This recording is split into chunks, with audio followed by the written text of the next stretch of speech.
You know, I try to be a positive guy in both thoughts and deeds. For example, I try to avoid using the word hate in everyday conversation. The reason I'm telling you this is that so you understand that when I say I dislike the Humanities CLEP, I really mean it. Now granted, where I grew up it was bonfires and monster truck rallies instead of Broadway shows, but I've broadened my horizons since then, and I'd like to think I'm a relatively cultured person these days. I was still lost on over half of this exam.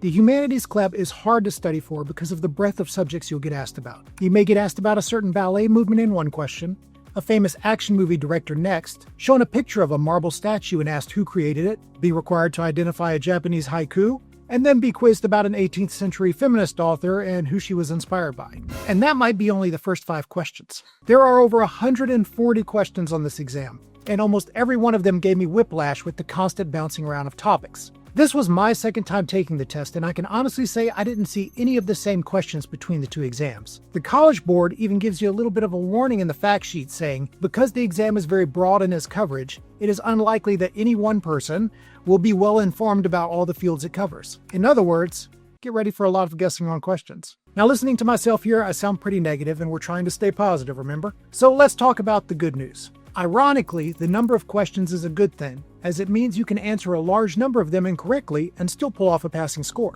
The first time I took this, I scored a 62. This latest time, it was a 60. I felt lost both times and had serious reservations about whether I passed by the end of it. If you take this and immediately feel over your head, just keep your head up. Make your best guess on every question and don't give up. The grading curve is forgiving. Let's talk about what those questions will cover by pulling up the fact sheet first to see what we can expect. You'll see that the exam is nominally broken down into 2 parts. 50% is supposed to cover literature, and the other 50% will cover the arts. That first literature section is why I usually recommend people take the American and English Literature CLEPs before the humanities, at least if your degree plan allows it. Quite a bit of the knowledge you'll study for those will be used here again. You might get the first line of a famous work and then be asked to identify it, or what point of view it's written in. You'll also be asked to analyze passages and poems, which we talk about in the Analyzing and Interpreting CLEP review. If you studied the structure and type of poems for that exam, you'll probably use that information on this one. This half of the exam is straightforward, with the questions being a mix of those 2 types, either asking you about certain works and their authors, or asking you to identify meaning or structures of those works. The second section, or the arts, is a shotgun of randomness. As you can see from the breakdown, you've got paintings and sculptures, architecture, music, film, and dance. But look at the end of those lines and what do we see? Etc., etc., etc. Don't be surprised if you also get questions about pottery from various time periods, or Japanese no theater, or medieval triptychs. Triptychs. It's a grab bag of facts and you'll never know what you're going to get next. So here's the real question. How do you study for this? That's what many people ask themselves even after taking the exam. Unless you've already been to film school or taken classes in architecture, painting, or dance, much of it will be brand new knowledge. We've done our best to make our free study guide as comprehensive as we can. That results in a huge study guide, but this is a huge test. Now, do you need to know every single topic? No. As I mentioned before, there are 148 questions on this exam. The curve is forgiving, and if you get even half of those questions right, you've got a solid chance for a pass because of that. What I would do is skim through the study guide and see which topics you don't already know. If you've been taking ballet for the last 15 years, you can probably skip those chapters. Just make sure you actually know whatever you're skipping. Surface level knowledge isn't going to cut it for many of the questions you get.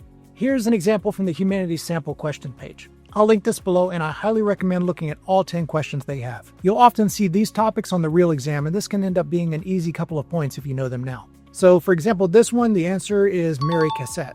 Cassatt. I hope I'm not mispronouncing her name. If you've never heard of her, she was an impressionist painter who also painted many mothers and children. We've got her on the study guide if you'd like to know more. Speaking of the study guide, I've revised it quite a bit after taking this exam.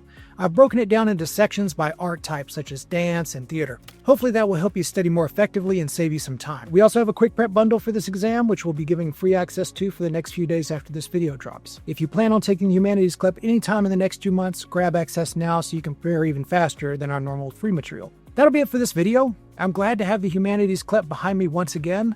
I figure I can go a few more years before I take it again and see what's changed. I took the Educational Psychology CLEP the same day as the Humanities, so that video will be coming up shortly. Until then, I wish you the best on all of your exams, and I'll see you again soon.